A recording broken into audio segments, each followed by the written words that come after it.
Let's get right into it, ladies and gentlemen. The PS5 Pro is available since yesterday. Of course, yesterday was the 10th. That is when pre-orders went to Gen Pop.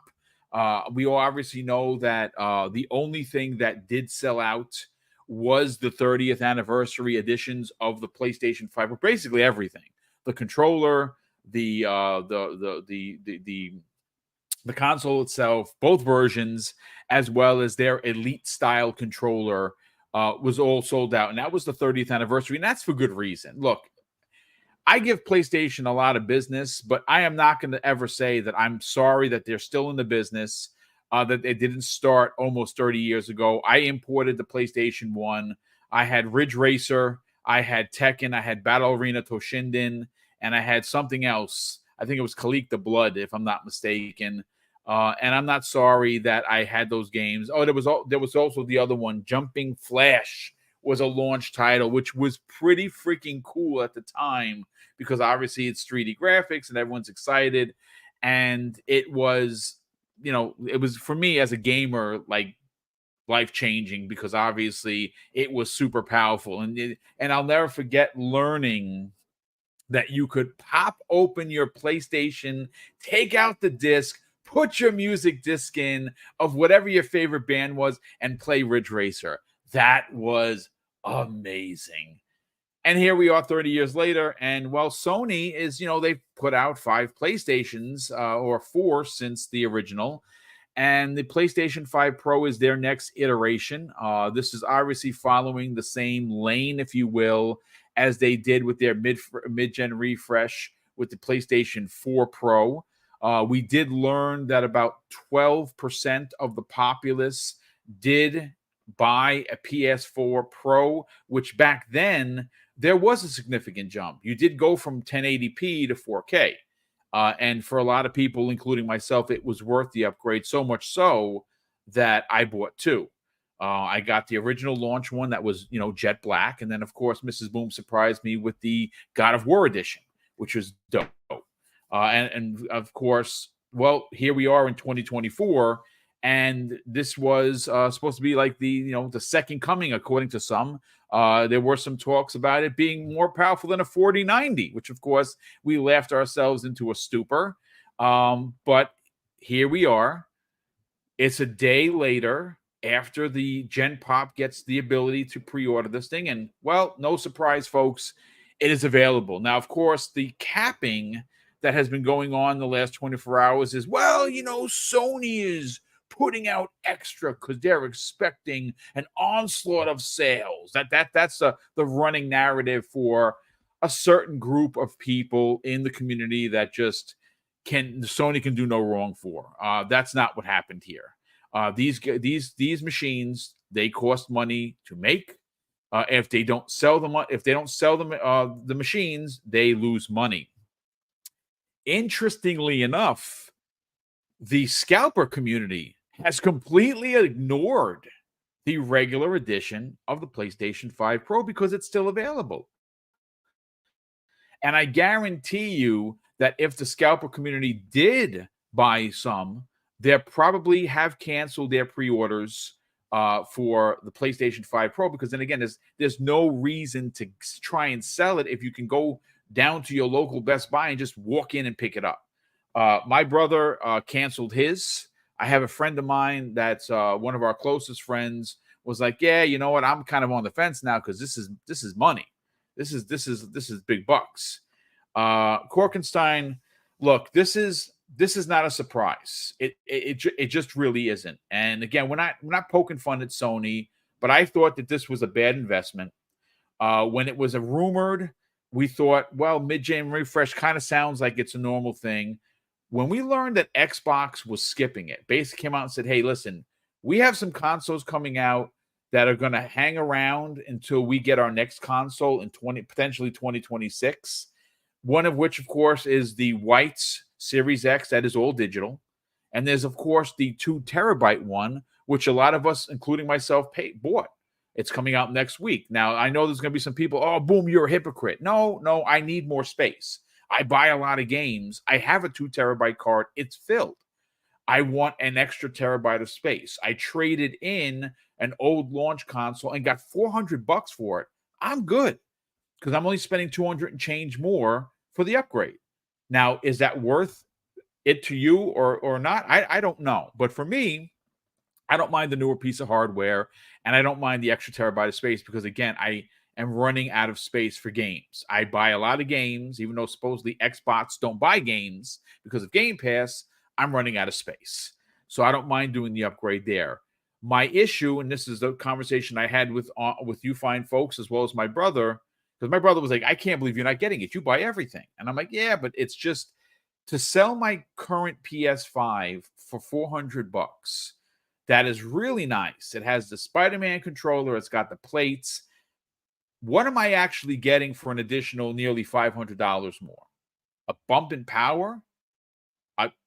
I guess, but for me, it's just not worth it.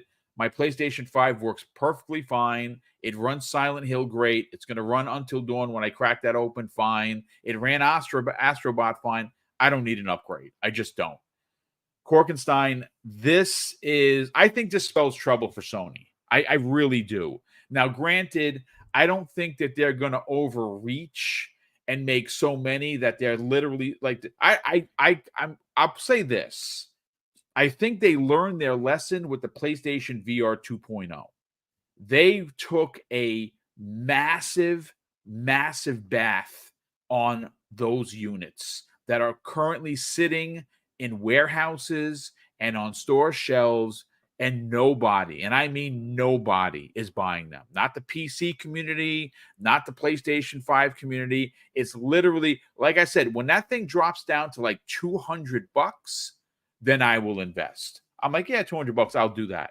Anything more than that, not for me. For me, it's not worth it, right? But do I think it's going to be as bad as the PlayStation VR 2.0?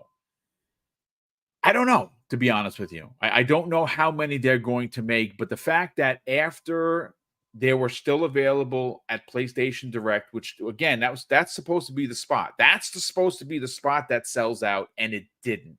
And it only went offline, and I was told this, and this is confirmed, because it was a glitch. It wasn't like, oh, Sony was trying to pull a Fugazi or a Nintendo. It literally was a glitch, and then they fixed it, and they became available again. Again, the only thing that sold out was the 30th anniversary, and for good reason. If you are a fan of that brand, you should have a 30th anniversary. I don't see why you wouldn't.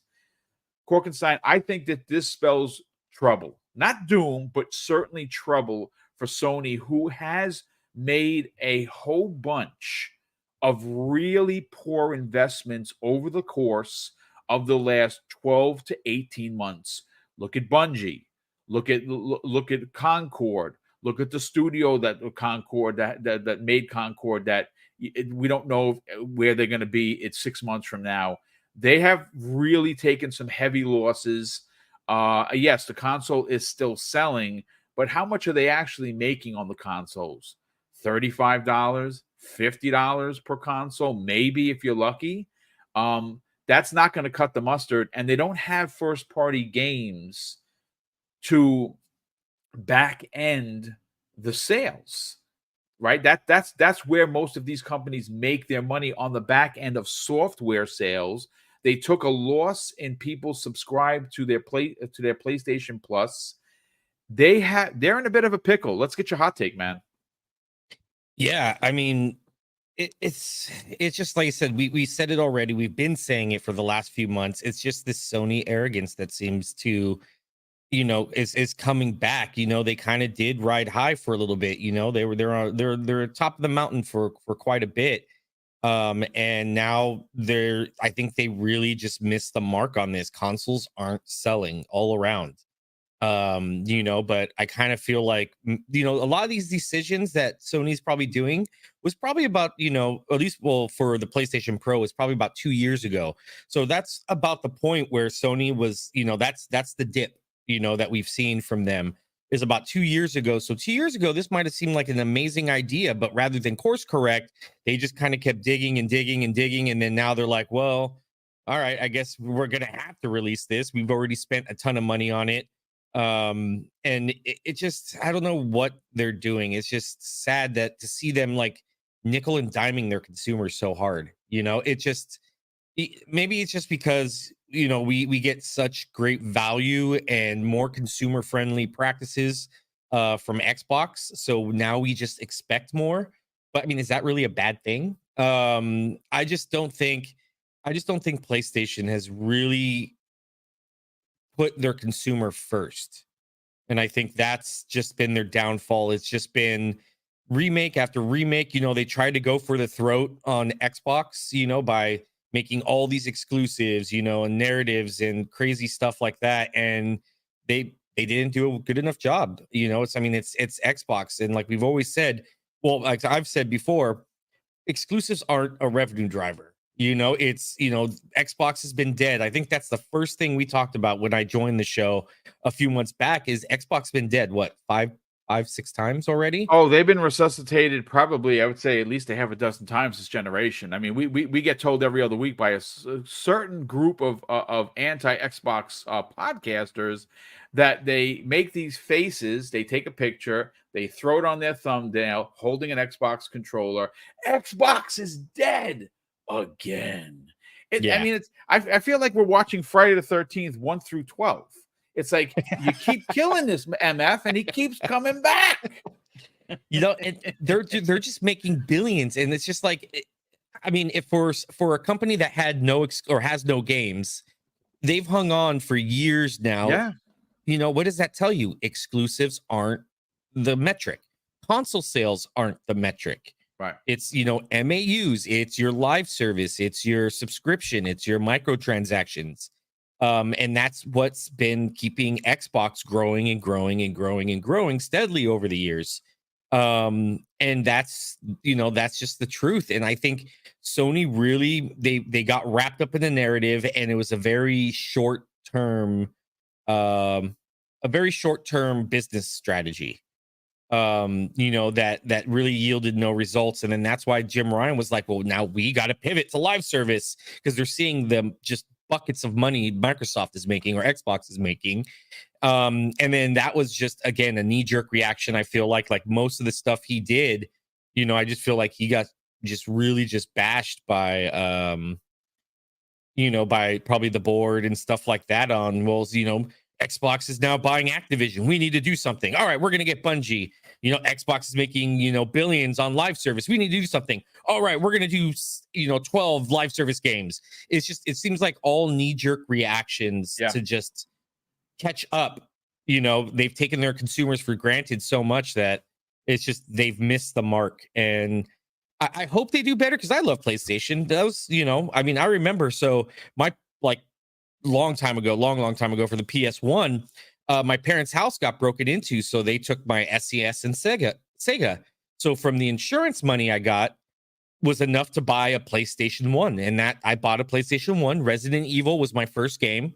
Nice. And I've loved the system ever since, so it's sad, to see them, growing up with a PS1, a PS2, then Xbox and 360.